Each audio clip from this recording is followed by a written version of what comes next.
At least 2 people are dead as wildfires here in the U.S. rage in California. The outbreak comes despite extraordinary measures by power companies to minimize the risk there.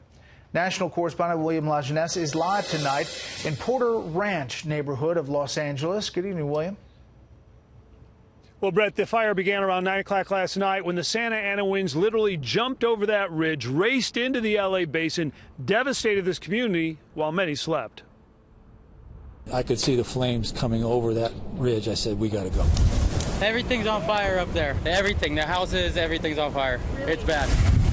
A fire exploding overnight north of Los Angeles as Santa Ana winds rip through the San Fernando Valley, gusting to more than 50 miles an hour. It is shortly before sunrise at Porter Ranch. This fire is 0% contained and burning out of control. No one really knows with these winds, so we're just hoping for the best.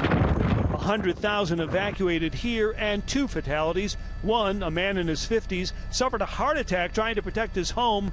Another died in this fire east of Los Angeles that destroyed a mobile home park. This event's going to take a few days. With strong sustained winds and humidity under 10%, firefighters are on defense, protecting homes and dropping retardant, hoping to slow a fire chewing some 800 acres an hour. It's a rough estimate right now, but we're looking at a number of at least 25 homes have been damaged. Several 100,000 Californians, mostly in the northern part of the state, remain without electricity as power companies have voluntarily pulled the plug, fearing liability with down power lines. We're seeing a scale and scope of something that no state in the 21st century should experience.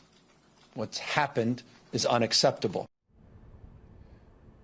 In addition to criticism from Governor Newsom, the family of a 67-year-old man in Northern California is blaming the utility when his oxygen machine stopped 12 minutes after the utility shut off power to prevent more wildfires. As for this one, Brett, about 13% contained, and they hope to have it under control by the end of the weekend.